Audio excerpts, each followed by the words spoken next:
San Francisco Bay Restoration Authority. My name's Dave Pine. I'm the chair of the authority. And I'll just quickly review the processes here in our COVID world, although they should be very familiar to everyone by now. If you're not speaking, it's helpful if you keep your microphones on mute so we can keep everything as clear as we can. And for members of the public, when there are opportunities to speak, there's two ways of doing that. You can do it through the Zoom platform by the raise your hand function, or if you're on the phone, you can access the meeting for comment by pressing number 9. And all public comments will be up to 3 minutes. It looks like Susan Gorin, I think, is in as an attendee. So we need to transfer her over to a panel. Andrew or Chris, could you make her a panelist? Just did. All right. Thank you. Sorry about that, Dave. All right, no troubles. And Thank you. we have Susan. Welcome, Susan. So now that we have Susan on, it's a good time to call the roll. Yes, sir. Good morning, Chair Pine, authority members. I will be calling the roll now, so please unmute yourself. Supervisor Joyda? Here. Supervisor Sears? Here. Councilmember Bacon? Here. Supervisor Peskin? Present. President Holman? Here. Supervisor Gorin? Here. And Chair Pine. Present. We have a quorum. That's great. We have everyone today. Thank you for joining us. At the beginning of the meeting, as always, there's an opportunity now for public comment for anyone who'd like to speak about something that's not on the agenda. So if you're on the Zoom, you could raise your hand or use the 9 function on your phone. We have 2 raised hands. Okay, I see David Lewis. David, welcome. Thanks very much. Good morning, everybody. Hope everybody's staying healthy and safe. And I am David Lewis, the Executive Director at Save the Bay. I wanted to underscore for the Restoration Authority just how proud we are of the work that you're doing, the funding that you're providing, the projects that are moving forward. I'm excited for you to hear about the Montezuma project today from Jim Levine. I was excited to be out at the breach for that a couple of months ago, and it's a great example of collaboration. And of course, we want this effort to restore properties that are available for restoration to happen even faster. I'm going to stay ahead of sea level rise. And so as many of you know, we've been working alongside you to try to increase funding that's available for this, both state and federal funding. We've had some efforts over the last few years to increase state funding through resource bonds that have not been successful. Prop 3 several years ago, that would have provided an additional $200 million for Bay restoration. We worked closely with Assemblymember Mullen and members of the Bay Area Caucus last year to try to include funding for that purpose in resources bonds that were under consideration by the legislature that did not make it through. So really just want to let you know that we'll be trying again in the coming year.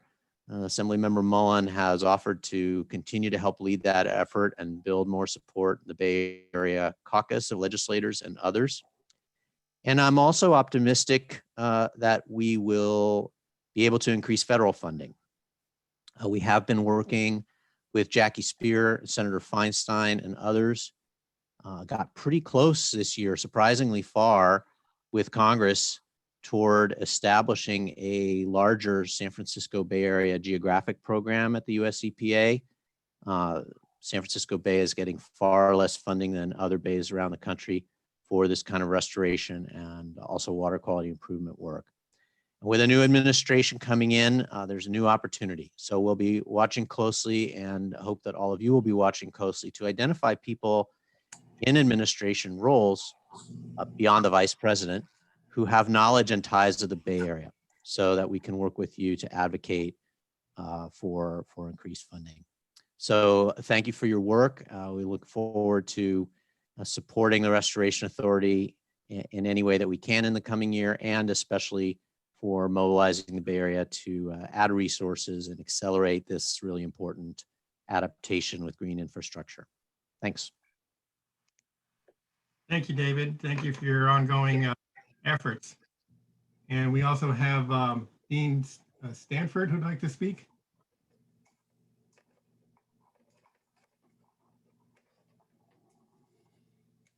Hi, my name is Dean Stanford. I'm a design engineer at Tesla, resident of Fremont, and a park advocate.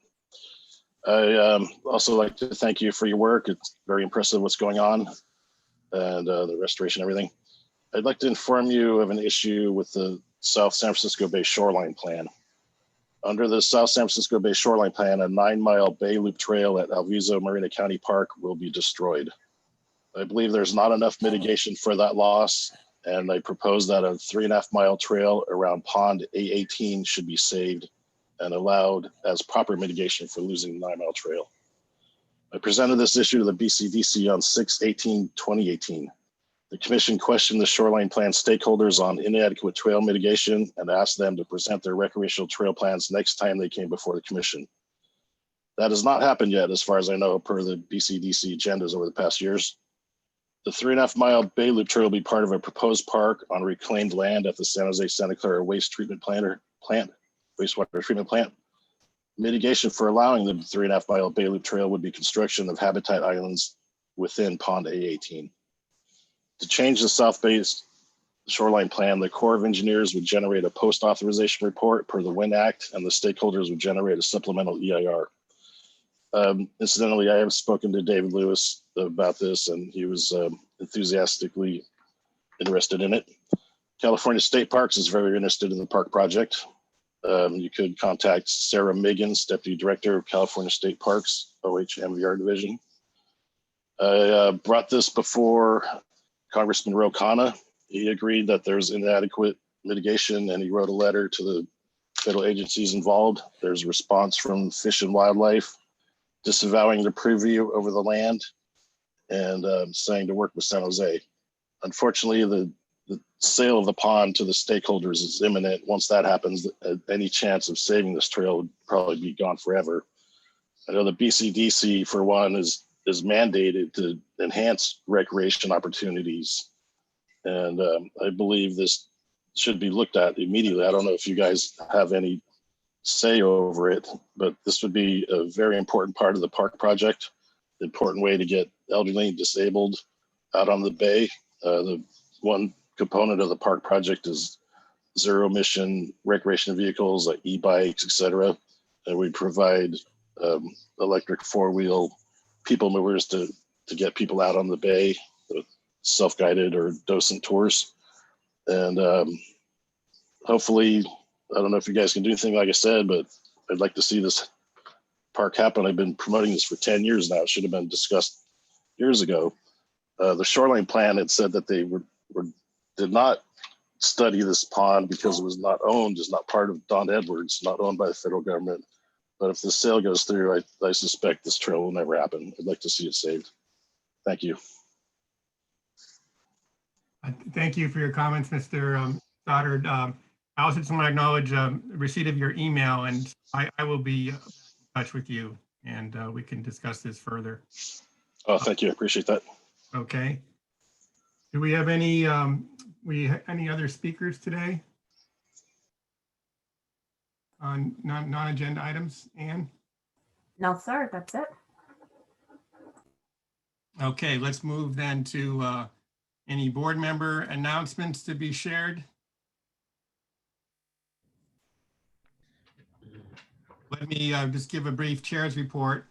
To begin with, I wanted to follow up on David Lewis's comments. Now, I was engaged with David and others in the last legislative session when there was substantial progress made towards putting forward a climate resilience bond, and that effort will likely emerge again in this session. Interestingly enough, there's also a big climate carbon reduction emissions initiative that is brewing out of a group called Move California, which is out of Los Angeles and Spur. They're, talking about a potential ballot measure, though initial indications are to be very much focused on carbon reduction as opposed to carbon mitigation. But as always, as we all know in the legislature, there's numerous groups and legislators who are, talking about bonds and taxes of interest. So I'll keep you apprised. And I think in this legislative session, we should make a real concerted effort to see, where the authority can weigh in and where we can weigh in as individual electeds. Another update, just saw this in the newspaper today. One enormous and important parcel in the Bay is the Cargill saltwork lands. Is an excellent candidate for restoration, but is held by Cargill. A few months ago, the district court ruled that the Cargill salt ponds were subject to the Federal Clean Water Act, but read in the paper today that Cargill is going to appeal that. So we will watch the developments in that area. There's another tidbit. I had the chance to listen in on a really interesting webinar that the Coastal Conservancy and the Exploratorium put together on coastal, on coarse beaches. And it covered some projects that we're involved in, including Indian Basin, also discussed Eden Beach and Heron's Head in South San Francisco. So if anyone's interested, there's an online link to watch the recording.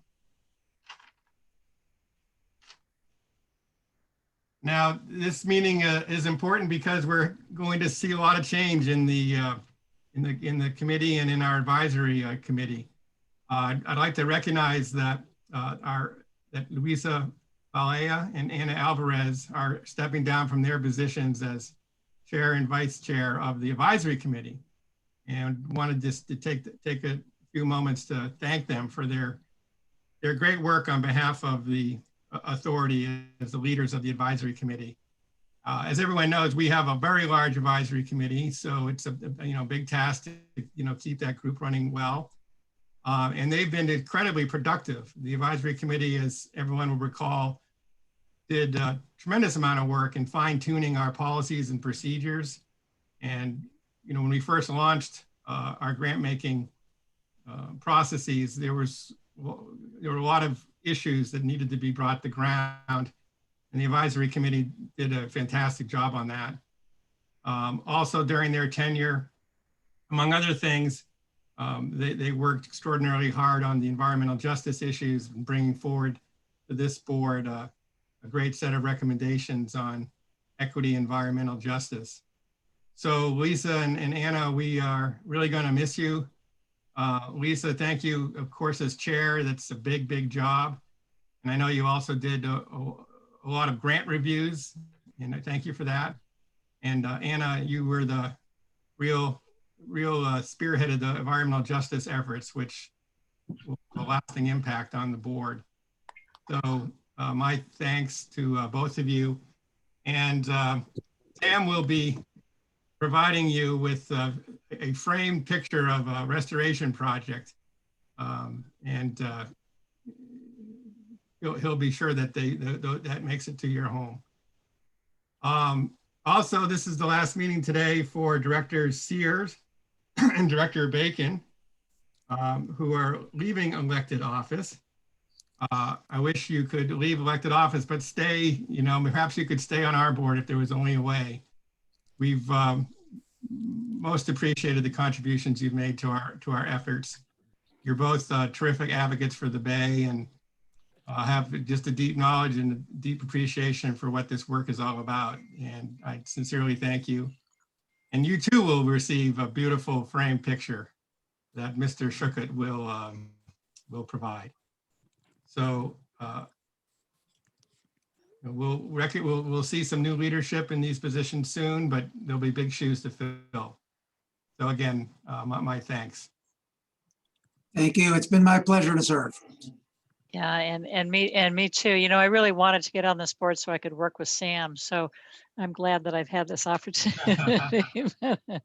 But really, it's been a fantastic experience. And you know, Chair Pine, I really want to take this opportunity to thank you in particular, not only for your leadership on this board, but you and your team in San Mateo have been such incredible collaborators with our folks in Marin County on everything related to sea level rise over the years, and that's been just great. And I hope that collaboration continues into the future.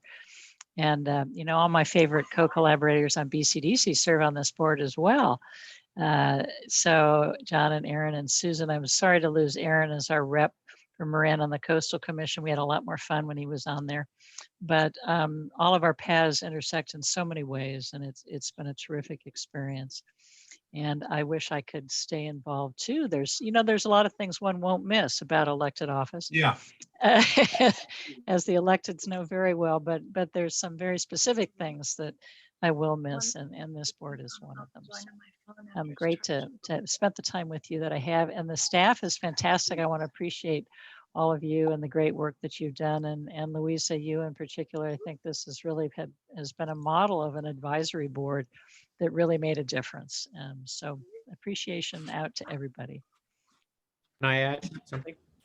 Of course.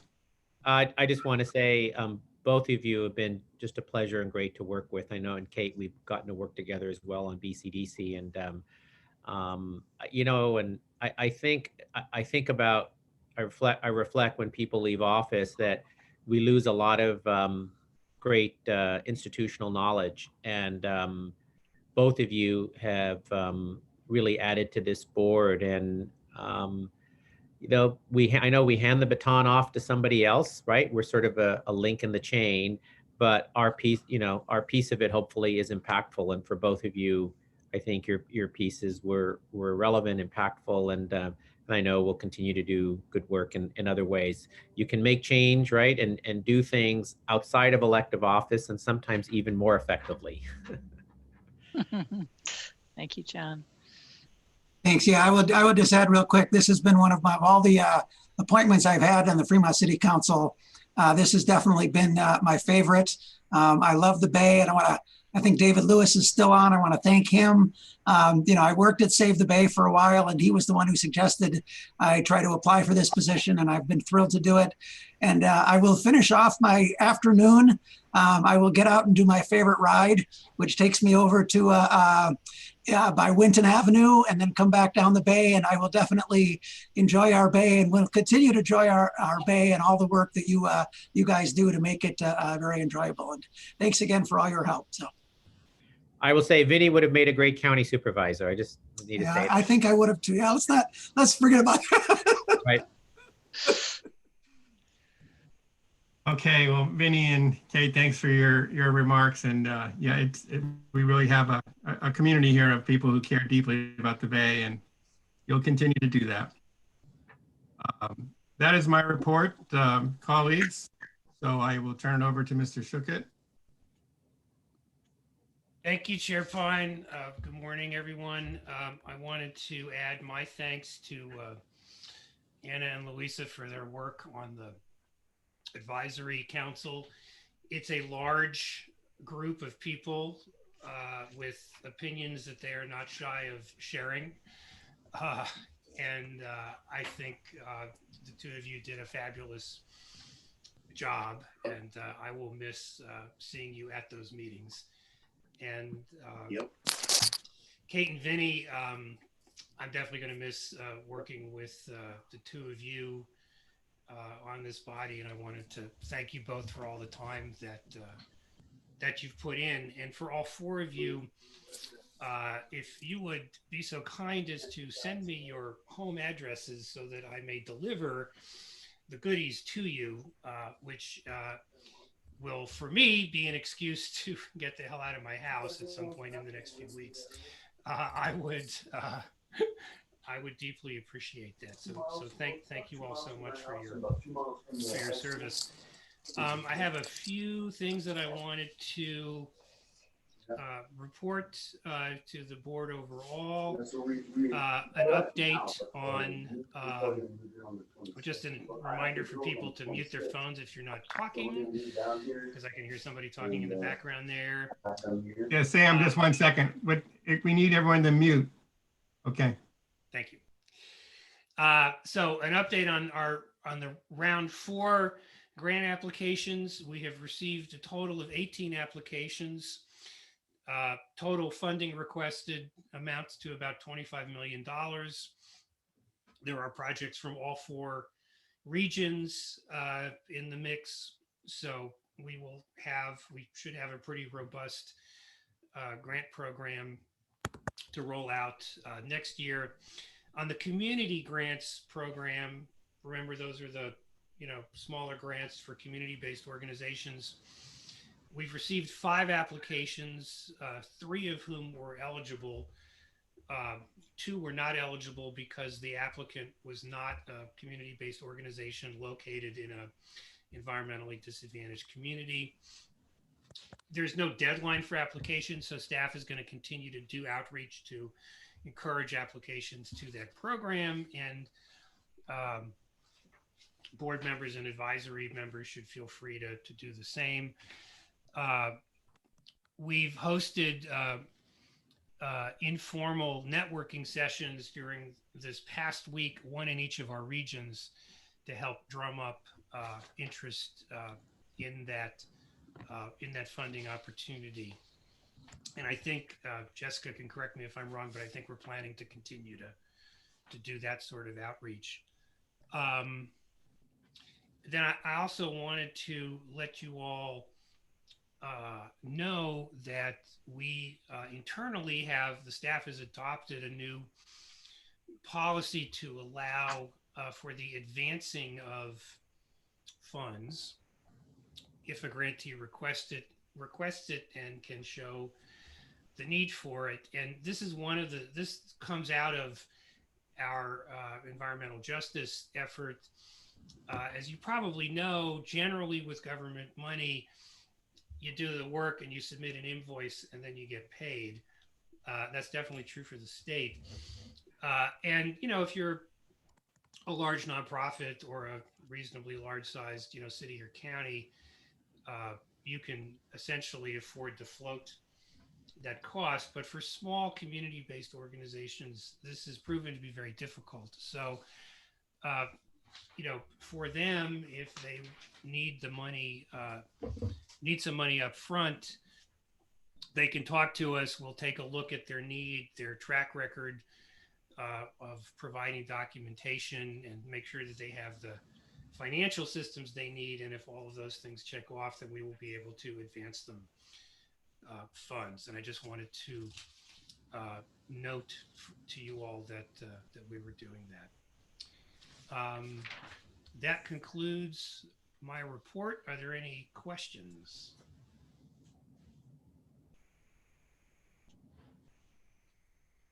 Okay, thank you so much. All right, thank you, Sam. Our next item is to approve our minutes for the meeting of October 2nd. If there's no comments or revisions, we can take a motion to approve the minutes. I'll move. I'll second. Moved by Sears and seconded by Bacon to approve the minutes. We'll do the roll call. Yes, Supervisor Joya, Yes. Councilmember Bacon, Aye. Supervisor Peskin. Aye. Supervisor Peskin, sorry. Aye. Okay. President Hallman, Yes. Supervisor Gorin, Yes. Supervisor Sears, Yes. Chair Pine. Yes, The motion passed. The minutes is approved. thank you. Next, we have an informational presentation of interest about the Montezuma wetlands. And Mr. Jim Levine will give us a review and a presentation. Thank you very much. I've had the opportunity to work with many of you over the last 20 years or so, so it's good to be here. I have a presentation. I can share my screen if I'm allowed to. Let me try It that. should be. Mhm. Okay.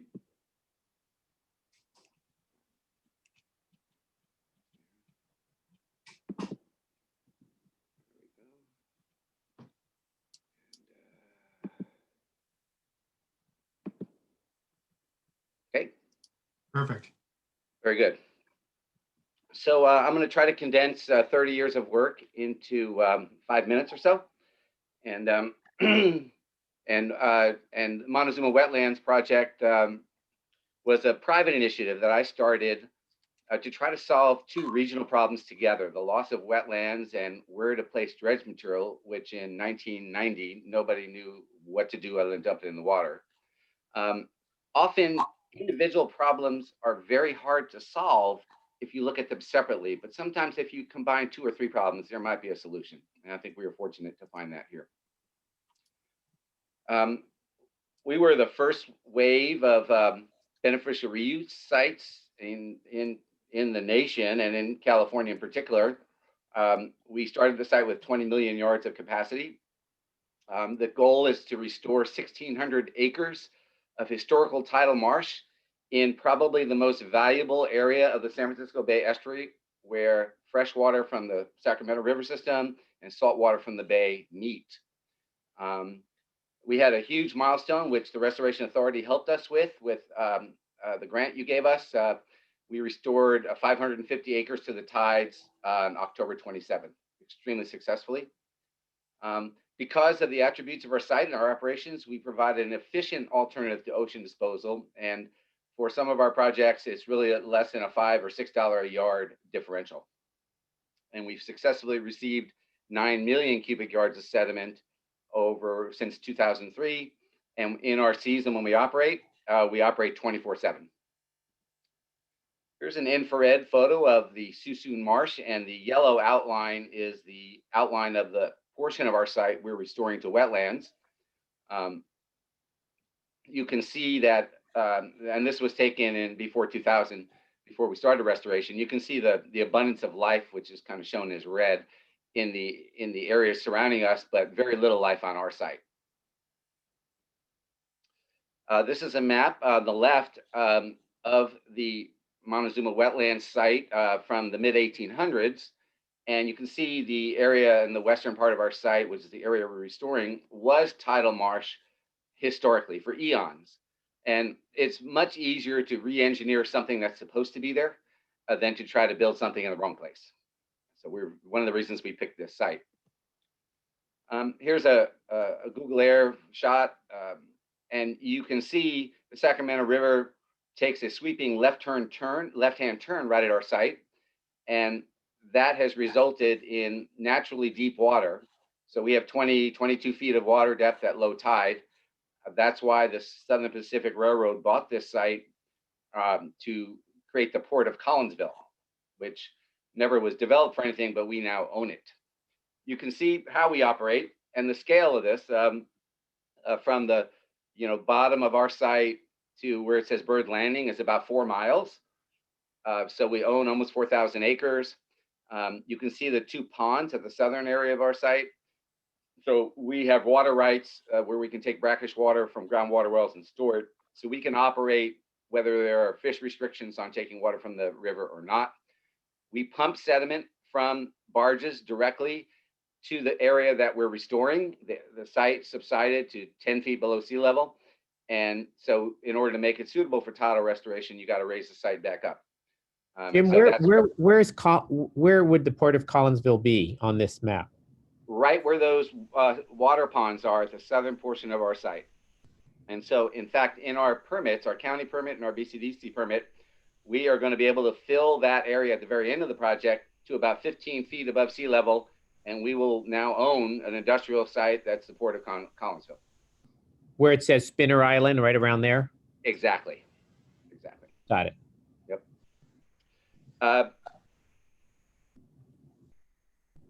The project, one of the reasons that we were successful in getting permits is, we support good paying union jobs. We've had a partnership with the operating engineers for 20 years. And the wildlife agencies were extraordinarily helpful to us. Agencies that normally are really hard to get permits through have just gone out of their way to make at least the process that's very difficult anyway, make it at least palatable. I mentioned we restored the first phase 2 months ago. We had very early success with the colonization of portions of our site by the endangered least tern. We really didn't expect the bird to show up, but it has shown up, and we built tremendous habitat for the least tern. So that's just an unanticipated additional success that we've already achieved. And we've established some new public-private partnership models of how private entrepreneurial companies can achieve public goals and do it in a partnership way. And we've had half a dozen successful partnerships, this being one of them. This year, we recorded a conservation easement for 244 acres of vernal pools, some that we created, some that we preserved. To operate a site like this, I'll show you some of the equipment. We completed a complete overhaul of our sediment offloading system. I think we spent $1.5 million doing all that. And we had a very good year this year for least terns. We took in, I think it was 18,000 cubic yards of sand from the Georgia Pacific Project in Antioch. And we used that to create some of the least tern habitat. So we disposed it in the ponds. Then you can see that area there. We dug it out and moved it for least terns. Here are some of the least tern chicks, which unless you have a permit, you're never allowed to get this close. Here's our sediment offloading system. It's just fascinating. We take in barges that are 3,000 or 4,000 cubic yards. And most of you folks know that if you try to unload that mechanically with loaders and bulldozers, it would literally take you all day. And then move it a mile on our site. We have a hydraulic offloading system, the only one like this west of the Mississippi. And we offload that kind of barges in an hour or an hour and 15 minutes. We overhauled it, and we have to do that every 5 years or so. New pumps and motors. We draw about 3 megawatts when we operate. When we take water from the bay, we use these fish screens, and these are 1/16 inch slotted screens. They're stainless steel, and they've been in the bay for 10 years, and we pulled them up a couple times, but there's been no damage to them whatsoever. They've been reinstalled. We put vibration and motion sensors on our offloading system now, so we have 24/7 capability to hopefully see a problem with the bearings before they would occur. On the restoration side of this, since 2003, we took in 9 million yards and restored phase 1, which is 550 acres, to intertidal elevations. We did LiDAR surveys with drones and confirmed that those elevations were achieved, and the regulatory agencies signed off on that, on us going ahead with the breach on October 27th. We are very honored. We won the first Measure AA award, I think the first of all your grants, and we're so appreciative. And I'll just tell you, your staff has reviewed all our plans and everything we've done. Your staff that's working on our project, Laura in particular, is just an unbelievable project manager. We work with a lot of different organizations, and she's just fantastic. Here's the phase 1 design we had, and you can see the future. At the time, this was our future breach. I've circled it in red. And the network of channels, and we try to mimic what we think the historical channels really look like. And you can see the shape of the channels and the serpentine nature of them. So we built our disposal ponds to outline the future channels, and you can kind of see on our aerial photo for these disposal ponds when we were filling that portion of the site what that looks like. On October 27th, we breached that portion of the and connected our interior channel system to Montezuma Slough. And it was a magnificent event. We prepared for years for this. And here is the video.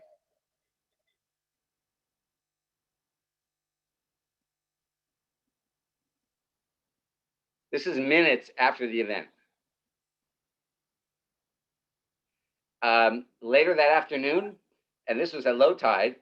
When high tide started to come in later that afternoon, the birds started to migrate in, and a herd of elk moved in by that afternoon, which is just unbelievable. I didn't know they could read press releases, but they figured it out.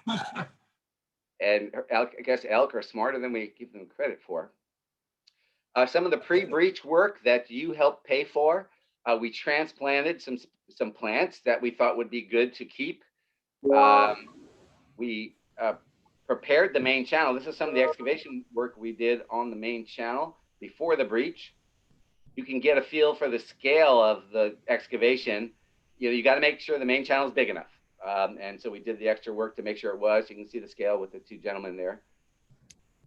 And then we installed in the channel a high-tech monitoring pile. So we have 24/7 data on water elevation, on salinity, and I installed a 24/7 wildlife camera, a pan tilt zoom camera that's up there that you can see from your cell phone. So we have all that now, and we've made that available.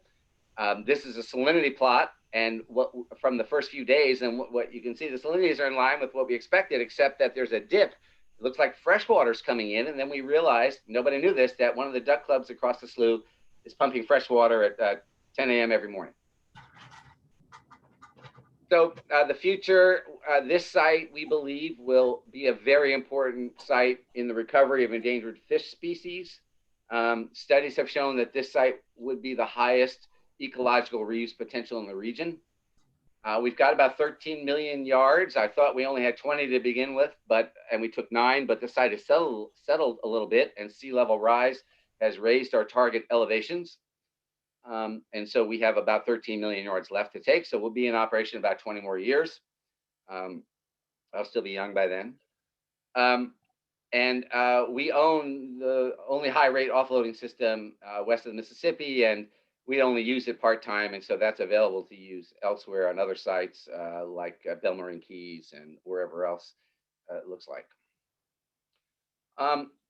I just wanted to say a couple of things on how we got there. The San Francisco Bay region has now, along with Baltimore, led the country, and Louisiana, led the country in reuse of dredge sediment for habitat. And how did we do it? Well, back in the 80s and 90s, there were environmental advocates pressing for a new sediment policy.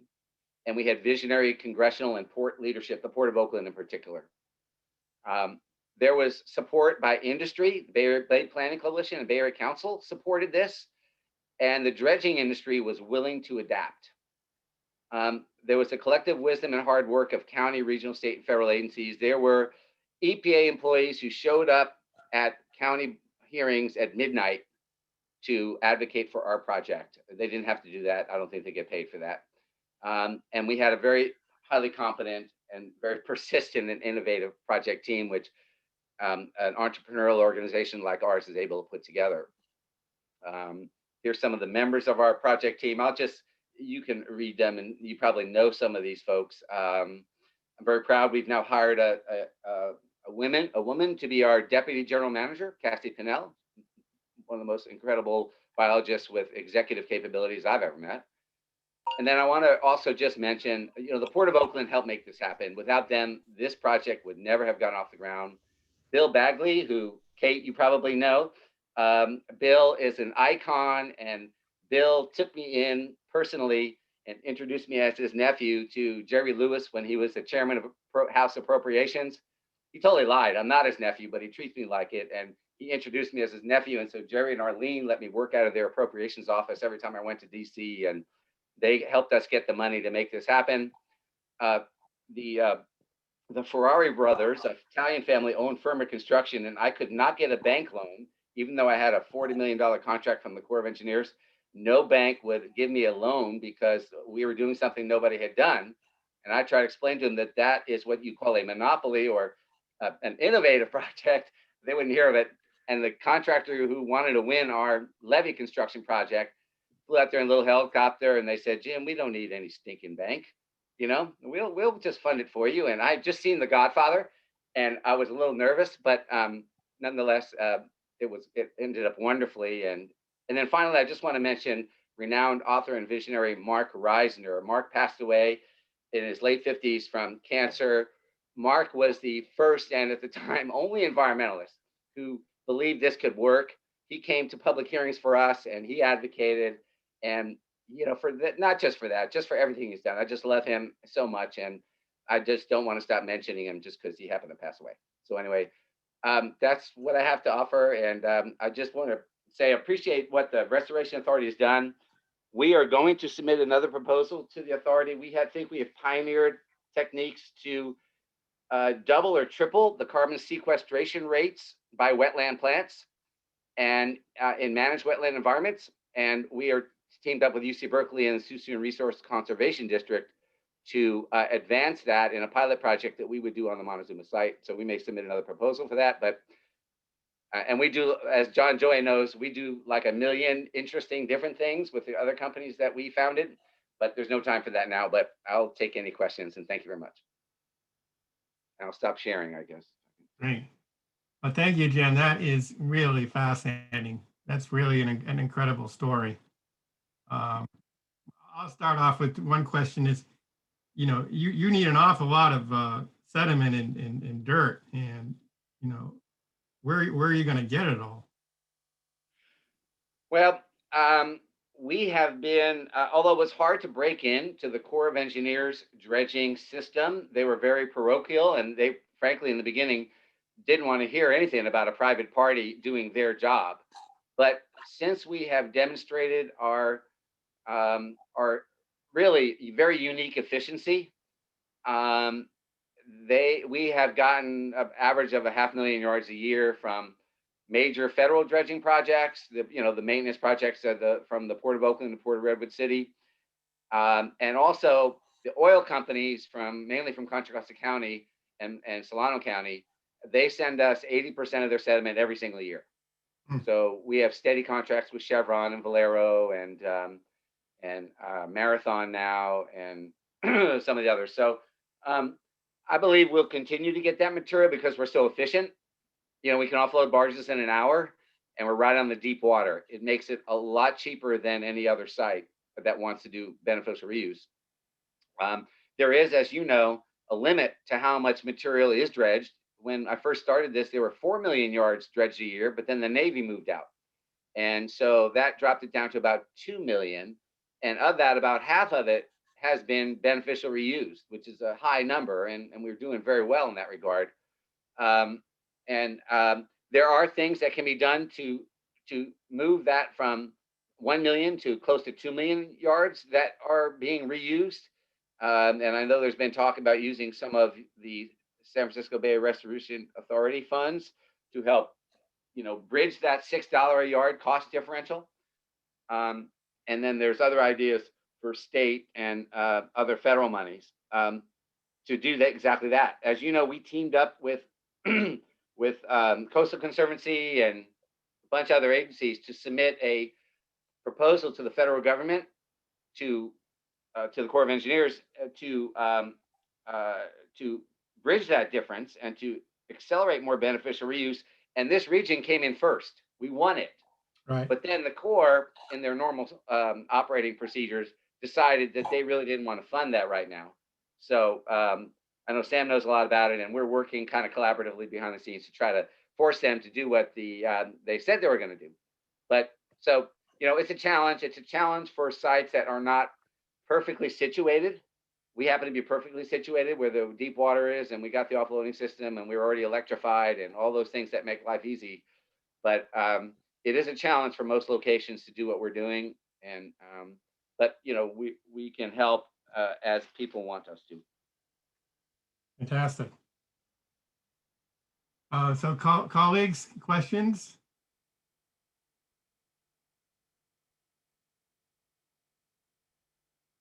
I think just a big thank you. It's really, really, really impressive. And here's to elk intelligence. Yeah, and I remember when this project came up before BCDC years ago, and was permitted, and I know there was at that time a lot of hope that that there's dual benefits, a closer place to take dredged materials rather than all the way out to into the ocean. And then of course, restoration of this area. So dual benefits from this. I remember those when this went through, long process, but good to see this happen. You know, it was a long process, and the process for permitting beneficial reuse sites at the time was virtually no different from permitting a new oil refinery. Yeah. And it felt like that. And there were times when I was ready to give up, but I'm really glad I didn't. And to go out there, you know, my parents didn't think I'd end up owning anything, particularly when I took a hiatus from UC Berkeley. And to go out there and to be in the middle of 4,000 acres and it's just everything's working just perfectly, and to realize that without the persistence of at least myself and a handful of people, you know, it just wouldn't have even been there. So it's nice, and it's given me a lot of encouragement. And John, you know, the other things I'm doing, some of them are just, we're trying to do innovative things all around the country, and it's just given me confidence that things that may seem impossible, maybe they really aren't. Director Gorin? Thank you. Thank you for all of your work, and I am so glad that you didn't give up on this. And I think your success and the success of the Sonoma Land Trust in creating the wetlands in the North Bay will be the future of San Francisco Bay and other estuaries around the planet. That will be the primary adaptation technology that we will all be gravitating towards and want to see. And you've documented the incredible environmental benefit for our wildlife and our flora and fauna. Build it and they will come, and indeed they do come. So thank you for sharing that and your perseverance. And as John said, as a member of BCDC, yes, this is very exciting and exactly where we all want to go in the future. So thank you. Saying that.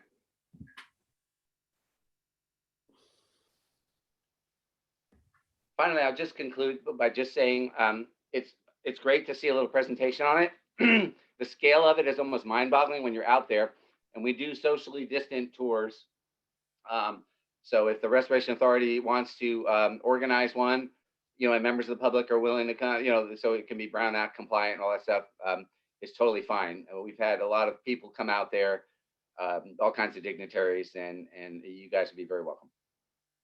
You're long overdue for a field trip.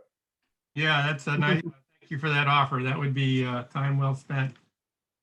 Let me just take a moment and see if there's any public comment on this item.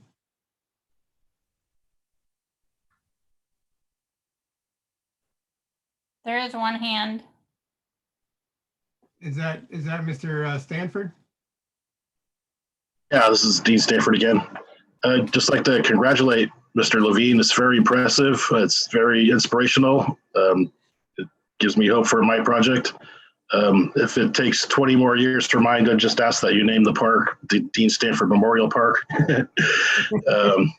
And I'd like to point out this is another opportunity for beneficial reuse of dredging material for building habitat islands. Probably the levee around Pond 18 would have to be raised to maintain the trail. And the 800 acres of parkland is going to be restored sludge drying ponds that need to be dug out. So I don't know if there's restrictions on if this dirt could be on the surface or not, but there's opportunity to fill in these sludge ponds and create terrain, hills, and et cetera. So just wanted to say that, and congratulations again. It's a great project. Thank you, Mr. Stanford. Don't see any other hands. Do we have any other commenters? Ann? No, sir. No other one. Okay. All right. Once again, Jim, great presentation, and we will definitely take you up on your kind invitation to make a visit. Thank you very much. We have a couple of action items now with some new grants. Item 8 is the Long Beach Restoration Design Project. And let's see, is Erica? Yes. Take this up. Hello, can everyone see the presentation slides? Yes, we can. Great. Good morning, Chair Pine and Restoration Authority board members. My name is Erica Johnson, and today I'm recommending that the authority disperse up to $514,500 to the city of San Leandro in order to conduct environmental studies and community engagement, prepare a 35% conceptual design, identify permitting needs, and estimate costs for the restoration of Long Beach, located within the city of San Leandro in Alameda County. The project area is along the shoreline of the city of San Leandro.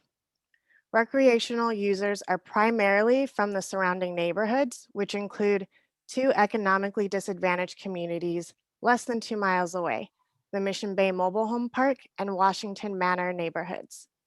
In the early 1900s, the marshes were diked and used by the Trojan Powder Company. When the company closed, a portion of the marshes were filled in for housing development. As a condition of the development, 315 acres of marshland were restored. Long Beach is a sand spit along the shoreline of these marshes. It is adjacent to Bunker Marsh and Roberts Landing Marsh, 2 of the San Leandro shoreline marshes.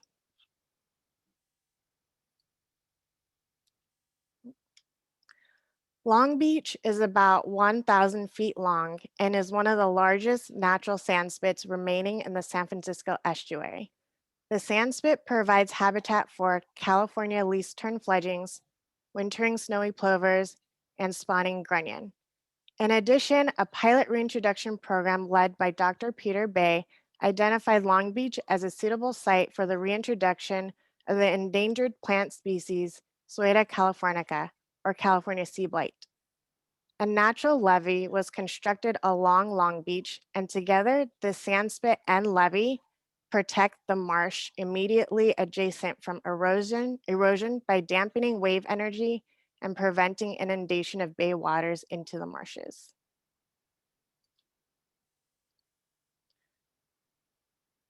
The marshes adjacent to Long Beach are home to common, threatened, and endangered species, such as the California Ridgway's rail, least tern, burrowing owl, salt marsh harvest mouse, and snowy plover. Access to Long Beach is limited to pedestrians and bikers via the Bay Trail and then the natural levee. In the past decade, a portion of the levee eroded from just over 14 feet wide to mere 5.5 feet wide. The image you see on the left is a portion of the natural levee, and you can see that it has eroded. On the right, you see that the levee breached. This photo is taken in 2018, and the breach caused uncontrolled intrusion of bay waters into Bunker Marsh. For the project, the city will form a technical advisory group. The group's members will be comprised of environmental scientists and planners who have expertise in shoreline resilience and/or ecological restoration in San Francisco Bay. The city will hire 1 or more contractors appropriate for conducting the environmental studies and preparing a 35% complete design through an open bid process with the guidance from the technical advisory group. The contractor will conduct field surveys and geomorphological studies to understand landform history and wave dynamics of the area. The contractor will synthesize information on shoreline protection and stabilization options, which include, but are not limited to, sand or gravel nourishment, other living shoreline strategies, and rehabilitation of the existing levee. The contractor will provide 2 to 3 conceptual alternatives and corresponding cost estimates over a time frame of 20 years, and then produce a 35% design for the preferred alternative. To conduct community engagement, the city will hold at least 3 community meetings to provide an introduction to the project and seek input from on desired outcomes. Another meeting to review conceptual alternatives and seek input for the preferred alternative, and a final presentation on the 35% design. The city will also develop a project website to host information such as meeting announcements, notes, data, and reports from the studies, and information on future project developments. In addition, the city will engage community youth by soliciting their participation in planning and decision-making processes during public meetings. The city will also provide volunteer opportunities in the marsh and job training and mentorship opportunities as well. The project design will be guided by a recent Bay Beaches report for eroding shorelines and marshes, and we expect some of the experts who wrote the report to be part of the technical advisory group. The restoration approach is to stabilize the shoreline while also protecting and enhancing the unique habitat. Several other efforts like this are also occurring around the bay. Failure to restore and protect Long Beach from erosion and breaches may result in the loss of favorable habitat for endangered and threatened species. This project will allow the city to appropriately plan for the restoration of Long Beach, a sandspit that provides wildlife habitat and protects the adjacent marshes from erosion. Here with me today is Austin Osakwe, Senior Engineer and the Project Manager from the City of San Leandro. In the audience, we also have Keith Cook, Director of Engineering Transportation. We are happy to answer any questions you may have, and we thank you for your time. That was a terrific presentation. Really gave us a good sense for it. Thank you. Thank you. Just, one thing that I'm having a hard time appreciating is, when we think of restoring the site, what is that going to entail? Is that going to mean building up that spit to a higher elevation, or what is the restoration kind of strategy? I think the studies are to inform those restoration strategies. And I think Austin is here as well if he wants to add on. The city of San Leandro wants to be able to preserve the sandspit because it's such a unique habitat. So the approach is looking at different living shoreline strategies. It could be gravel beach with microgroins. It could be potentially restoring the natural levee and a number of other options, but those will be considered throughout the study. Mm-hmm. Austin, I don't know if you have anything you want to add to that. Thank you, Erica, and good morning, ladies and gentlemen. I don't have really much to add to it. Erica, I think he's covered everything. What we're going to do with these studies, we're going to look at options, and we're going to focus on natural ways of restorations to make this beach, to put it back to useful means. Especially it's being used for studies and educational purposes. Sometimes we have schools have school trips, primary students, primary schools go on student visit training out there. So it's really a very unique site in a sense that it provides education to the young ones to continue with what we're trying to do here, which is to bring back, to save the earth, really, trying to restore our Bay Area, our shoreline. Thank you. Thank you for joining us today. I see that Keith Cook has his hand raised from the City of San Leandro. He's in the attendee section. Would you like to make a comment, Keith? Sure. Hi, my name is Keith Cook. I'm the Engineering and Transportation Director for the City of San Leandro. And I will just add that, definitely want to express San Leandro's appreciation for the Restoration Authority, and in particular, Erica and the team there to help us really kind of formulate this project. We're really counting on the expertise of the authority staff to really look at how we can, in essence, bring this beach back to the city and to the surrounding neighborhoods and to the people that live there. And that's been the main objective.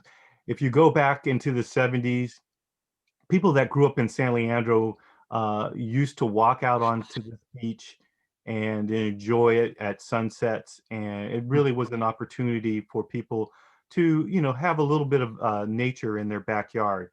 In its current state, it's not quite safe enough for that type of access. And so we really want to look into improving that access for the public into this area. And it may still need to be somewhat protected, but at least it would have that opportunity once again. We realize that this task that you guys are embarking on is a really large task, and this is just a small piece of an incredibly large puzzle. And hopefully, our piece will contribute to the to the overall health of the bay. And so we're just excited about this opportunity and looking forward to moving this project along. So thank you. Thank you. Thanks for joining us and giving us that perspective. Just one other question. Erica, you mentioned that there had been a breach of a levee in recent years, and what were the consequences of that? Yes, it was back in 2018, and I'm not sure of the exact consequences of that. Austin, I don't know if you can speak more to it, but I think the Bay Waters inundated Bunker Marsh, which is just adjacent to Long Beach, and as the waters move out, cause erosion. Okay, thank you. So, colleagues, questions or thoughts? I just want to note that I unfortunately need to drop off to get to another meeting. It's not a sign of lack of enthusiasm for this project. So take care, everyone, and I hope to see you all in one way or another in the future. Okay, Kate. We'll see you soon.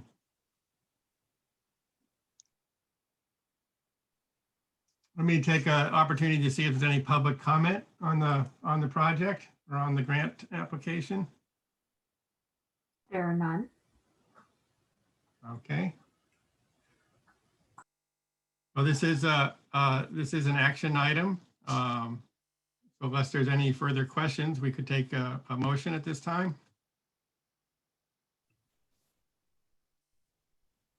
So moved. Second. We have a motion and a second to approve the allocation of $514,500 to the Long Beach Restoration Design Project. So we can take the roll on that, please. Yes. Supervisor Joya? Yes. You can unmute right now if you are on mute. Councilmember Bacon? Aye. Supervisor Peskin? Aye. President Hallman? Yes. Supervisor Gorin? Yes. And Chair Pine? Yes. This motion passes. Agenda item number 8 is approved. Great, thank you. We have a second project in the East Bay now, the Hayward Marsh Restoration Project. And Erica, you're going to speak to this one as well? Yes. Can you see my slide okay? Yeah, looks good. Great. It is now afternoon. So good afternoon, Chair Pine and board members. My name is Erica Johnson, and I'm recommending the authority disperse up to $500,000 to the East Bay Regional Parks District to conduct environmental studies and prepare environmental documentation under CEQA, conduct community engagement, prepare a 35% conceptual design, and prepare permit applications for the Hayward Marsh Restoration Project.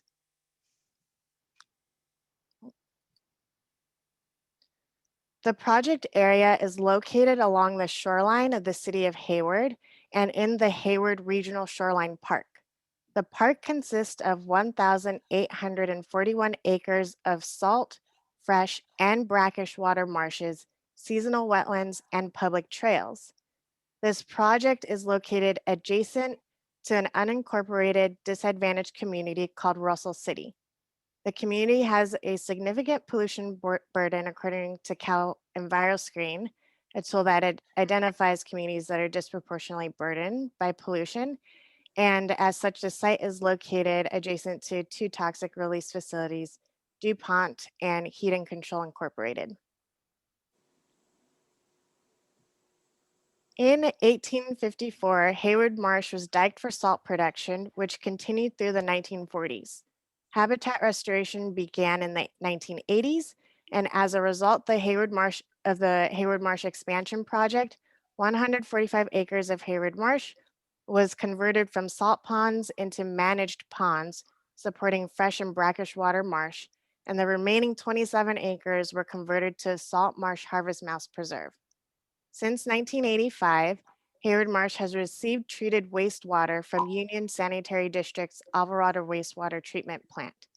Union Sanitary District intends to cease treated wastewater discharge to ponds, and the East Bay Regional Park District is exploring habitat restoration designs for Hayward Marsh that would rely solely on bay waters.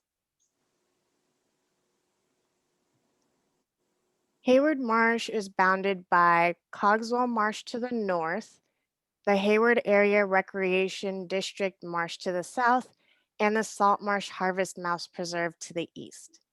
The Bay Trail runs along the western border of the marsh, which you see in red, and then south of the Hayward Area Recreation District Marsh to the Hayward Shoreline Interpretive Center, where community outreach occurs. Hayward Marsh is currently provides habitat that support nesting for endangered least terns, snowy plovers, and other water birds. Adjacent to Hayward Marsh is the Salt Marsh Harvest Mouse Preserve, which the East Bay Regional Park District will include in the design project to explore how the two marshes can interact with each other ecologically. The project tasks include environmental studies that will inform conceptual alternatives and regulatory processes, and the preparation of environmental documentation under CEQA. East Bay Regional Park District will raise awareness of the project and policy framework guiding project development. They have committed to hosting at least 3 stakeholder meetings and 2 public workshops during the planning project. The adjacent disadvantaged community and other stakeholders will be involved in selecting the preferred alternative design plan. A consultant will develop conceptual restoration alternatives and a 35 conceptual design of the preferred alternative. East Bay Regional Park District will also consult with the BRIT to determine which permits will be required and prepare the necessary permit applications in this project. The project goal will be to plan for the restoration of Hayward Marsh by changing the managed brackish marsh into either more natural seasonal wetlands, managed perennial wetlands, muted tidal marsh, fully tidal marsh, or a combination thereof that will rely solely on bay waters and is optimal to supporting the diversity of wildlife there. The project will also include planning for the construction of new levees and/or improvement of existing levees to protect the marsh's western boundary from sea level rise. Levee improvement will also include improvement of the Bay Trail, which runs atop the levee and to the Hayward Shoreline Interpretive Center. Here today from East Bay Regional Park District is Katie Hornbeck, the grant manager, and Chris Barton, environmental programs manager. We are happy to answer any questions you may have, and thank you for your time. Okay, good. That was another great presentation. And Katie or Chris, is there anything you'd like to add? Hi, this is Katie Hornbeck, Acting Grants Manager with the Park District. Also wanted to note that Matt Grau, our Chief of Stewardship, is also here. I think he's in the public setting. But we just wanted to thank the board for their consideration and possible authorization of this planning grant for the Hayward Marsh Restoration Project. Also, a big thanks to Erica for a really great presentation that I think really highlighted the importance of this project. So I just wanted to reiterate that this project ultimately seeks to restore and enhance the wetlands of the Hayward Marsh and will be designed to be resilient to sea level rise so that it can provide that long-term wildlife and public access benefits. As we all know, sea level rise continues to be a key climate change concern, not only for the Park District and the Restoration Authority, but also for our Hayward shoreline users. So thank you. Thank you. I see Vinny Bacon has his, Vinny. Yeah, I would just like to comment real quickly. It's funny, I'm the South Bay rep on this board. But I'm more of an East Bay guy, and as I mentioned, I will actually be out biking in this area later today. But I really just want to thank for both this and the previous project. These are critical habitats for migratory birds, and definitely these are great projects, and I'm really happy to see both of them go through. Thank you. Any other comments or questions from colleagues?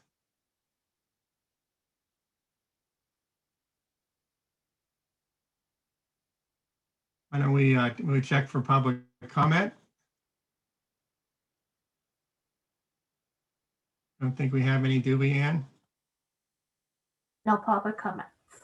Okay. Well, it's a terrific project and really important part of the Bay. So I'll go ahead and move approval of the grant for the Hayward Marsh Restoration Project in the amount of $500,000 to the East Bay Regional Park District. I'll second that. Thank you, Ms. Thoren. And we'll call the roll. Yes, Supervisor Joya, Yes. Councilmember Bacon, Aye. Supervisor Peskin, Aye. President Hallman, Yes. Supervisor Gorin, Yes. and Chair Pine. Yes. This motion passes. Agenda number 9 is approved. Okay, very good. So now that we've issued out some grants, let's turn to our financial statements and hear about our financial reports for the fiscal year 2019 through 20. And is Brian Mayu, will you be kicking this off, or?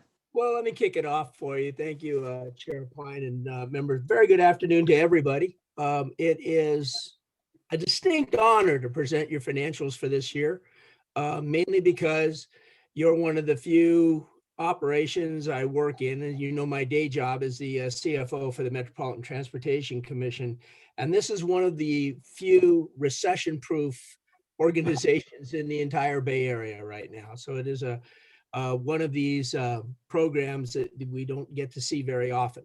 Let me introduce Kathy Lai, who is the manager and partner at Crow LLP, who will be presenting your financials to you. Well, she'll present the auditor's report to you. Remember, this is the meeting with the auditor, so you have the opportunity to talk to her and ask questions.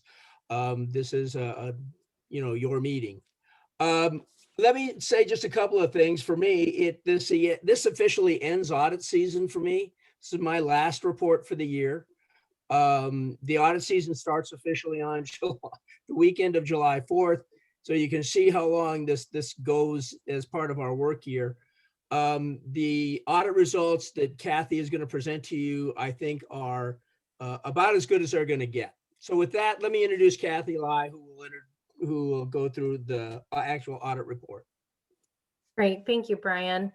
And before I begin my report, I just wanted to take a moment to express my appreciation to management, Sam, Karen, Jessica, and Caitlin, and certainly Brian and his finance team for their cooperation during the audit. This was Crow's first year as the auditor for the San Francisco Bay Restoration Authority, and we began our engagement at the beginning of the pandemic and shelter in place. So it was really an extraordinary effort on behalf of both management and Crow to collaborate during a remote audit to make sure we had a successful one. So thank you for that. So if we advance to the next slide here, with that, I'm pleased to present our audit results. Our audit as of today is substantially completed. We've, upon acceptance of this item, Crow will go ahead and proceed and obtain management's representation letter under our professional standards and also issue our audit reports. And so if you advance to the next slide, I have just a very brief agenda here. Just 3 items. Before we begin, I thought it would be good to revisit what we were engaged to do, so our audit objective, and then secondly, go over the results, and then last but not least, go over some required communications. So if you advance to the audit objective slide, the next one. So we've been engaged to express an opinion on the financial statements of the Bay Restoration Authority to determine whether or not they're fairly presented in all material respects in accordance with what's called generally accepted accounting principles, or GAAP. And so management is truly responsible for those financial statements to make sure that they're fairly stated. Likewise, with respect to all internal controls, to ensure that they are fairly stated. And then my job as an auditor is to not only express that opinion on whether or not that occurred, but then also to conduct my audit in accordance with what's called generally accepted auditing standards. And so with that, let's go ahead and move to the audit results. So I'm pleased to report on the next slide here that we've issued an unmodified opinion, which is good news. That basically means that those financial statements are fairly presented in accordance with GAAP. Similarly, we didn't note any internal control deficiencies that rise to the level of a material weakness or a significant deficiency. So again, very good news, but we did have one internal control recommendation for management to consider, and I'll go ahead and discuss that on the following slide here.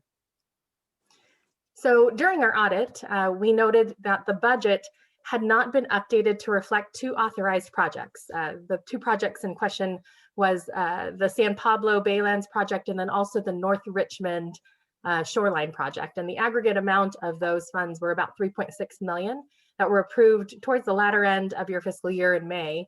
And in addition, the budget for an existing project, which was the South San Francisco Bay shoreline project, that also was understated with respect to fund balance by about 800,000. So as a result of the budget not being updated, we had proposed, and then of course management corrected and reflected in the financial statements you have today, a reclassification entry on the statement of net position, which reclassed about 4.4 million for those two projects from unassigned to about 3.6 million in assigned fund balance and 800,000 to committed. And then likewise, there are some supplementary schedules included in the financial statements, the project budgetary schedule, as well as the schedule of approved projects based on the adjustment that we had proposed on the financial statements. We had also recommended to management to reclassify those same amounts from project contingency to approved allocations, and then likewise increase the budget amounts on the schedule of approved projects by the same amounts for all three projects. And so all in all, after reviewing this, proposing those entries, and then having management reflect that, we had recommended to management to just review their process over those supplementary schedules and fund balance classification, and just to ensure that they strengthen that review process.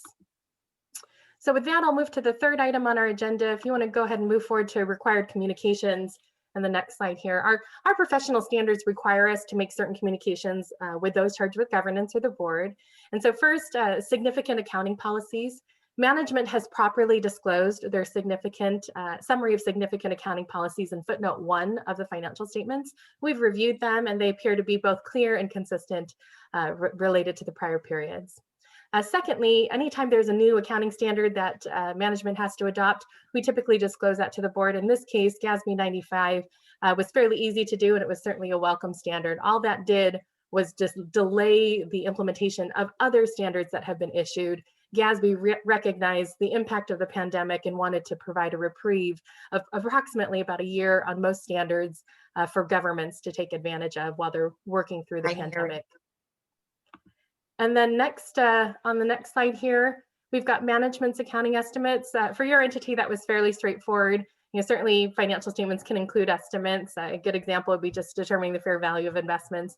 We've performed audit procedures over any estimates included and believe them to be appropriate. And then on the next slide here, I'm pleased to report that we didn't note any material corrected or uncorrected misstatements.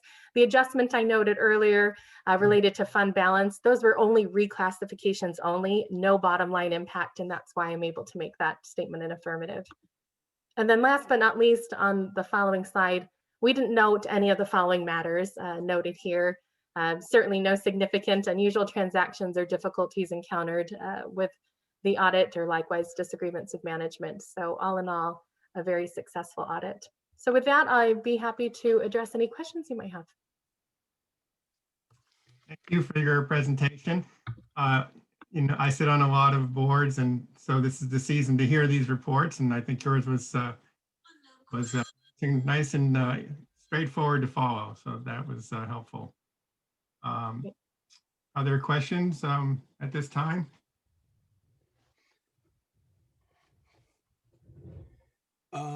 Let me, I don't want to walk through all your financials, but there are a few things in here I'd like to bring to your attention. As Kathy said, there was an error in the budgeting, moving of the budget. It didn't affect the bottom line at all. And it happened when we were first moving into COVID structures. So it's we've worked on our procedures and hopefully we'll keep that cleaned up. I'll point out a couple of things. First of all, you're rich. Okay, you have if you go through, we have what we call freestanding cash. The available cash after your assets has increased from 44 million to almost to 50 million. So if you look down at all the projects, you have a project budget of roughly 35 million. So you now have the ability to all of your projects are funded. You have excess cash that you can fund more projects, and you now have the capacity to completely fund your projects on a project readiness and available basis, as opposed to the normal structures of waiting for cash flows or grants or other things. In fact, I think you heard today the concept of doing advances. You couldn't have done that if you hadn't managed your projects and your cash the way it's done. Secondly, the other part of it is, I think I discussed this a couple of years ago, the projects are going to grow. The responsibility for those projects will now grow. So having a well-defined operating reserve, which is your operating program, that fund has about $1.6 million fund balance now itself. You're going to end after the 21 year, you will end the repayment of the advances. That'll strengthen your operating side and allow you to get the consultants and staffing to keep your projects going on a project basis. And I would be remiss if I didn't, I know my staff isn't listening, but I mean, there were a number of firsts this year. First COVID audit, first with a new audit firm, the first time we've ever done the whole thing remotely. I too have to thank Sam and his staff. I have to thank our own internal staff. I'd thank Crow, but you know, they're auditors. It really was an engagement, you know, that just was actually, you wouldn't say a pleasure for an audit, but it really, everybody really helped.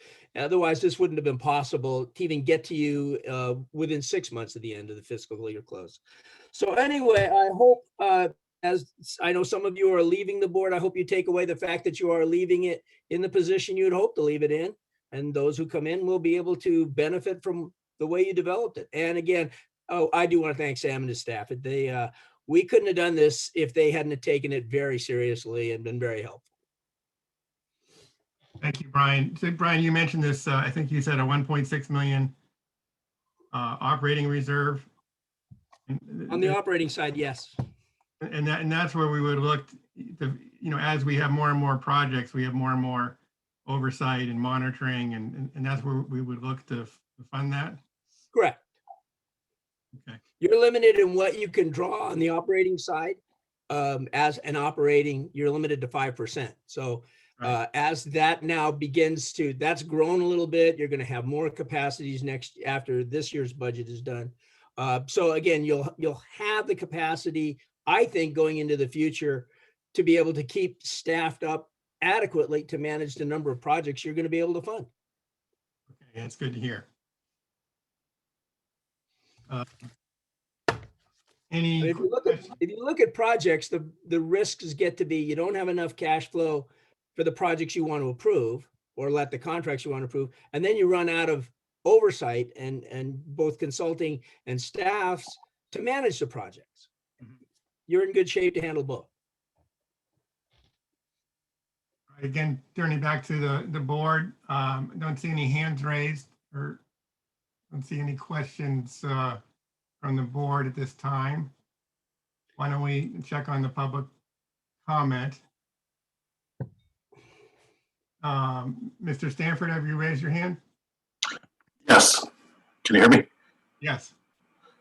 I think it's great you guys have enough funding for all your projects. I'd like to recommend another certain project. And I was wondering if you guys do outreach or you just wait for people to come to you It would be great if you could provide a letter to San Jose and Santa Clara, just letting them know about your program. And if this park restoration project qualifies, maybe mention that. Still working on getting everybody on board. I have a meeting coming up on Monday with the mayor of Santa Clara and a council member, and trying to get the director of state parks, Mr. Quintero, into the meeting also. So this would be a great program for them to learn about. Thank you. Thank you.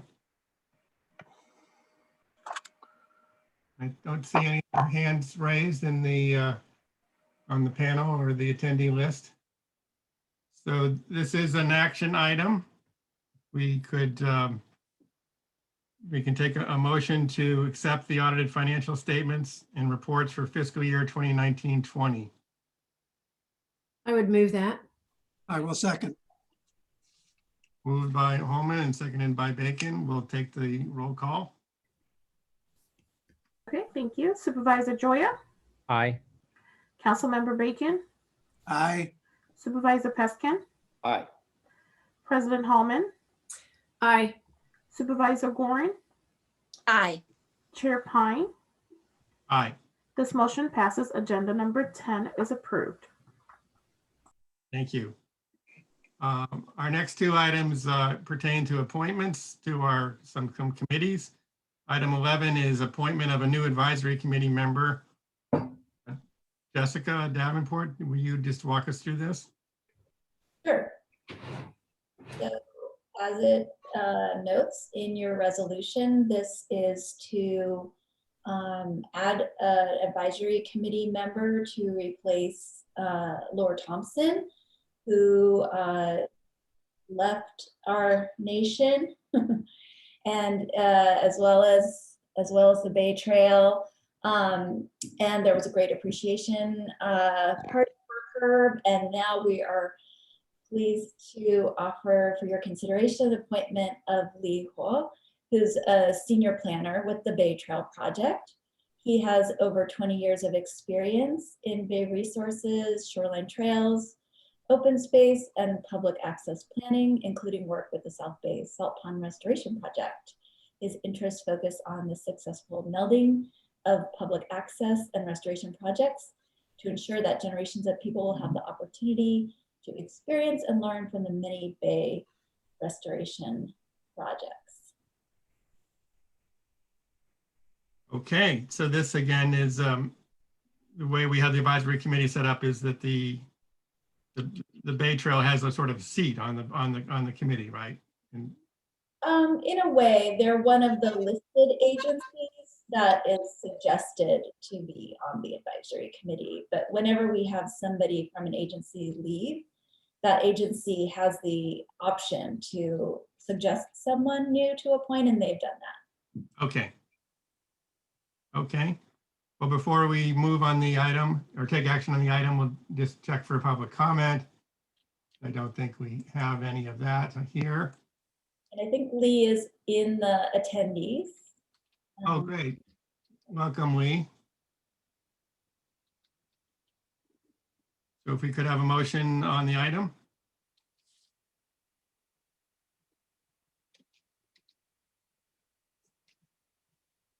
I so move. Yeah, I'll second that. So we're moving to a motion and a second to appoint Lee Wo to represent the San Francisco Bay Trail on the advisory committee. And if we could have the vote on that, please, the roll call vote. Yes, Supervisor Joya, You're muted. I see that. Yes. Sorry. Councilmember Bacon, Aye. Supervisor Peskin, Aye. President Hallman, Yes. Supervisor Gorin, Aye. Chair Pine. Aye. This motion passes. Agenda number 11 is approved. Thank you.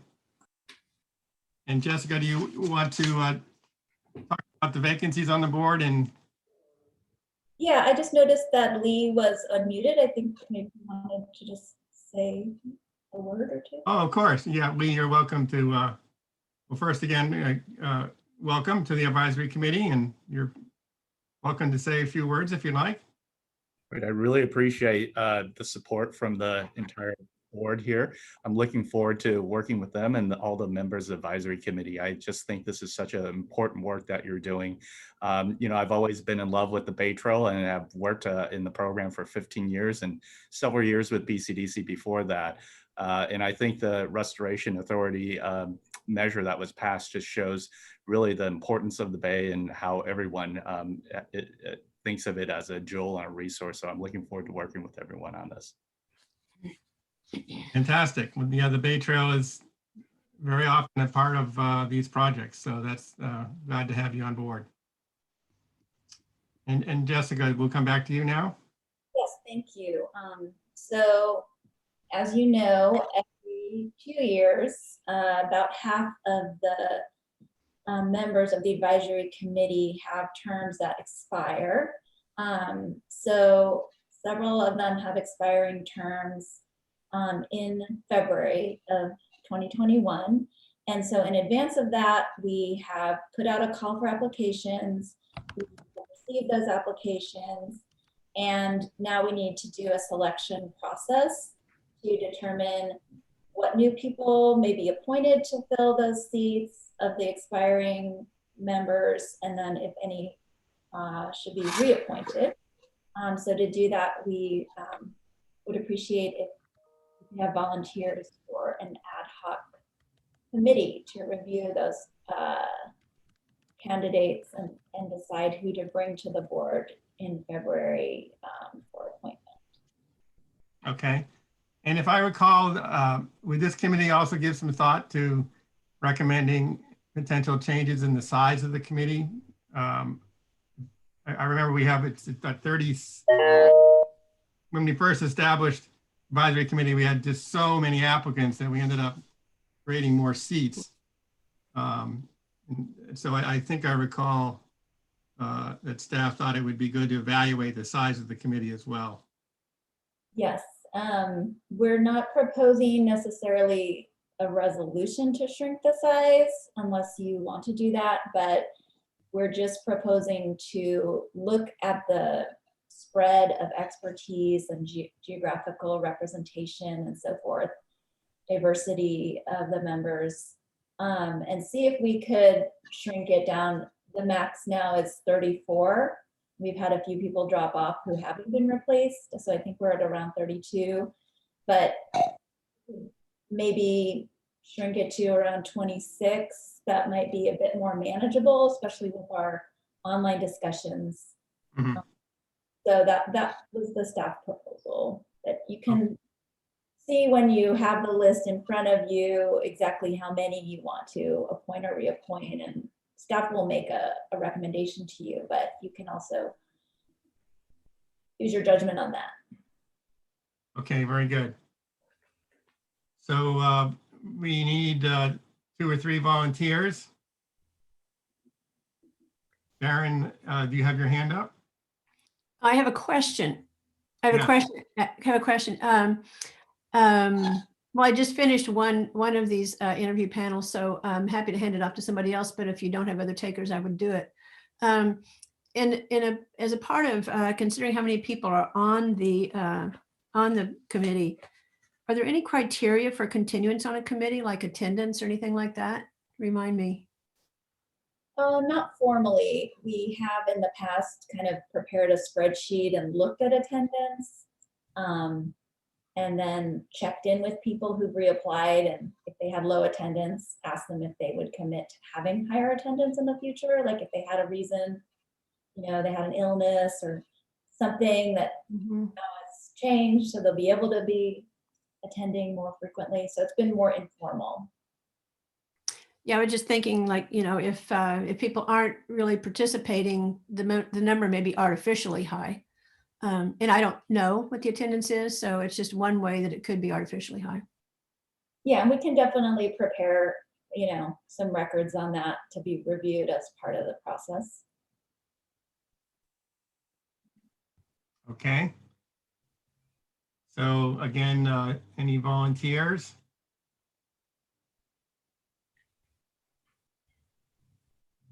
I can certainly help out. So if I could get someone to join me on that effort. Okay, I will. All right. Thank you, Karen. Thank you. I'll be in touch about scheduling a time to go over the information. Okay, good. Well, then we segue into the appointment of the Oversight Committee, where Karen Holman and Vinnie Bacon and myself were the involved in interviewing candidates. So is Karen McDowell, you're going to start us off here? Yes, I can start. There was a quick hand that came up, so I don't know if that was supposed to be on the last item or. Oh, I'm sorry. Yeah, I will recognize that Dean Stanford again. Hi, thank you. I'm not sure this is appropriate, but you were talking about the Bay Trail and the new appointment. Being a resident of Fremont area, we do have a small piece of the Don Edwards with a short trail system. I'd like to see the Bay Trail actually on the bay. In Fremont right now, it's planned to go on surface streets, et cetera, but hopefully there's some way, maybe get an easement from Cargill. And another option, I attended a meeting at the Capitol Corridor where they're scoping out a project to cross the railroad tracks from the East Bay, cross part of the South Bay down through into Alviso. And I suggested that they include a recreational trail adjacent to their tracks. They're going to have possibly a raised concrete like overpass thing the whole way on top of a new levee berm. So I suggested a trail the whole way. That might be another way to connect the Bay Trail without going to surface streets, or figure out some way to get it. Access to the Bay here at Fremont is very inadequate. Thank you. Thank you. Any other comment on item 12? Let us go ahead and, excuse me, let us continue with item 12. So Karen, we come back to you. Okay, just to remind folks, the Independent Citizens Oversight Committee is made up of 6 members. When we first started the committee, the general term is supposed to be a 3-year term. We did stagger those terms initially. So 2 of the members, their terms were up and are going to be up in December, the East Bay member and one of the at-large members. We also had a North Bay member step down from their position. So we did a call for 3 members to fill those open seats, and those will be a 1-year term for the North Bay and 3-year terms for the at-large seat and also the East Bay seat. And we did have a volunteer committee made up of Dave Pine, Karen Holman, and Vinnie Bacon to interview the members that applied for the committee. And I will say we just had tremendously high level of applicants that applied for the committee. So at this point, I'm going to turn it over to Director Holman to discuss some of the committee view, and then feel free to hand it back to me. And I believe we also have one of our members that would like to say a few words at some point. Great, thank you. So thank you also to Dave and to Vinnie for being on the committee. It was a smooth process, and it was not easy. Oh, you went muted. Aaron, lost you.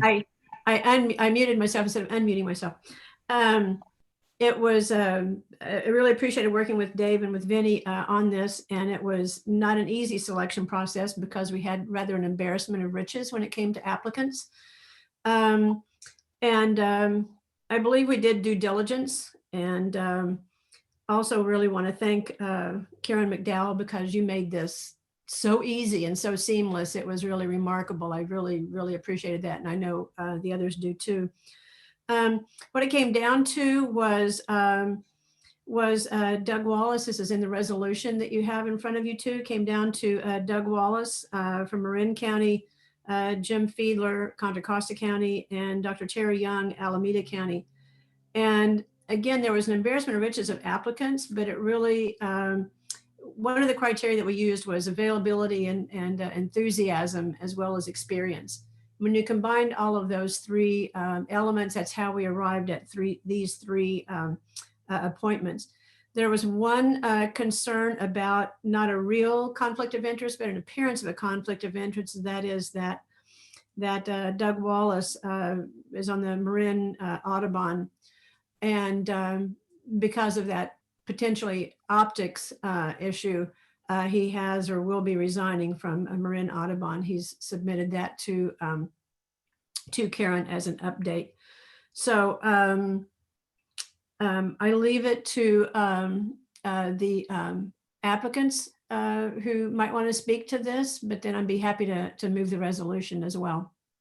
Yeah, we do have Doug Wallace on, and I think he wanted to say a few words. Sure thing. Welcome, Doug. Thank you very much. I'm going to confirm that I'm unmuted now, and I just greatly appreciate this opportunity, the time that the interviewing committee took, and also Karen's work.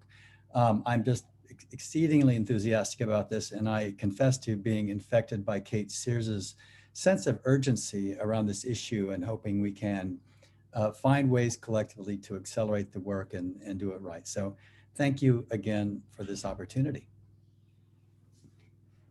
Thank you, Doug. Thanks for joining us today.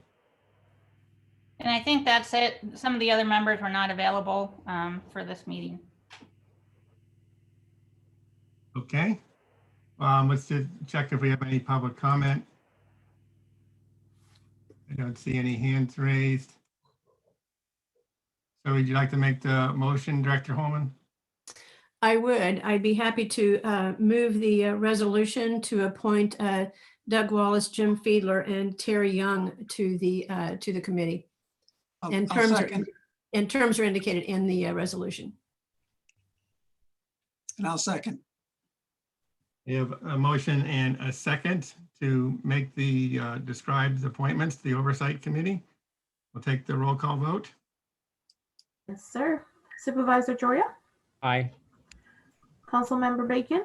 Aye. Supervisor Peskin? Aye. President Holman? President Holman? Yes. Supervisor Gorin? Yes. Chair Pine? Yes. This motion passes. Agenda number 12 is approved. Okay. Well, welcome to the team here, Doug. We look forward to working with you. And our last item of business today is to have an update of the advisory committee's work from our chair, Louisa Valea. This, I guess, would be your last report to us. We'll miss hearing from you, but we turn the floor over to you, Louisa. So much. I'll be brief. We did meet in November. The virtual platform, so it's been mentioned already, managing 30 people for decision items or discussion items on a virtual platform is a bit challenging. So that's kind of the downside of having both virtual platforms and a large committee. The plus side is, interestingly, we've been having close to full attendance of our members. So just because it was mentioned by Karen Holman, thinking about reappointments or participation, there's always a silver lining, and apparently that's it. People have had more time to attend than when we met in person, which obviously has all of those advantages that we miss so much at this point. But the travel time to a location does affect attendance. So something to think about in the future, any type of hybrid approach or going back and forth in terms of attendance. We now know we have a lot more tools available to us. So that said, just a little feedback on attendance. If you look at our last two meetings, which have been on a virtual platform, we've had very strong attendance, whereas prior to that, we did have a lot of variability with some members in terms of appointments. Part of our agenda structure, we did shorten the meeting for having the Zoom platform. And we did tend to stack it more with informational items as opposed to discussion items, as just being more doable, but also kind of reflecting the stage that we're at. It feels like both the advisory committee and the program as a whole, as part of the Restoration Authority's funding process, has hit its stride. So there's momentum, and there was a lot of information that the committee members were really asking for in terms of project updates. And so we had 3 different presentations on projects, which we had Jim Levine, who was here for you earlier. He made a presentation on Montezuma. We had South Bay Salt Ponds present. And then both Amy and I presented on progress on the BRIT. And she and I are in the process of kind of doing a road show of having 1 year of BRIT under our belts, and now it's a year plus. And so we're, I think, 3 into 4 meetings that have already been scheduled, and we're open to, if we're invited, we go to any other type of meeting that's happening regionally, virtually, and making our presentations. So it was actually a very interesting meeting, and people had a lot of comments, which was great. I guess the other thing to just say is that we still have 2 active advisory committee subcommittees. So just so you know, our members are still working on the annual report and having kind of consistent feedback with staff on always improving the annual report. And then the topic of disadvantaged communities or economically disadvantaged communities, we do have an ad hoc subcommittee that's still working on having structure. There are items that they want to discuss. They just are having trouble kind of logistically meeting. But just to let you know that those are 2 items of interest that the advisory committee has tasked themselves to continue to work on. So with that said, I do want to thank everyone for their kind words. I think I can speak for Anna as well, and just saying it's really been our pleasure and our honor to serve as chair and vice chair for the advisory committee. It's been such a learning experience. It's been excellent, and it is only because of pressure of workload in so many other parts of our work life that, as I mentioned, because it feels like we've hit our stride, is a good time to step down and offer the leadership opportunities for other members of the advisory committee to experience, because it's been a great experience for us, and that we are honestly only as good as staff make us. We have received so much staff support from Maggie and Jessica and Annalika and on, truly so appreciative of them making our jobs easy.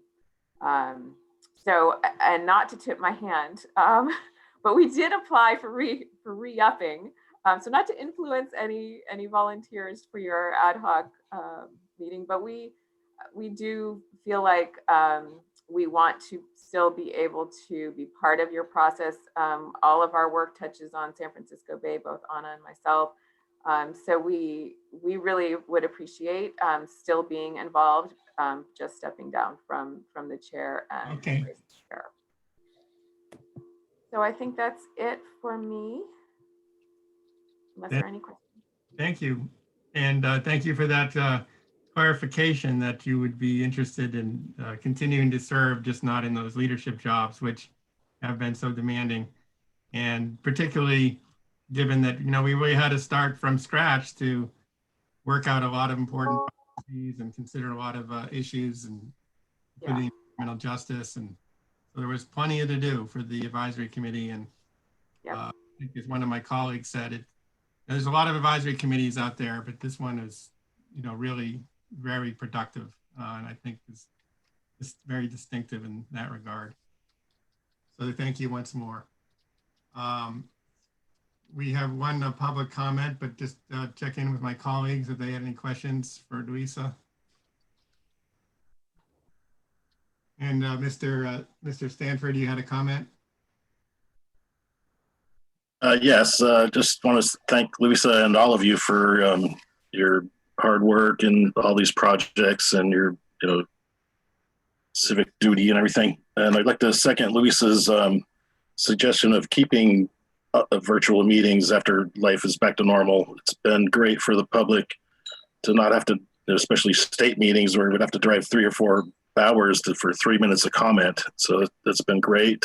So I'd like to see that keep happening. Thank you. Thank you. That brings us then to the end of our meeting. We will next meet on February 12th. I appreciate everyone's attendance today and participation, and we are adjourned. You. Have a good afternoon. Bye, everyone. Bye-bye.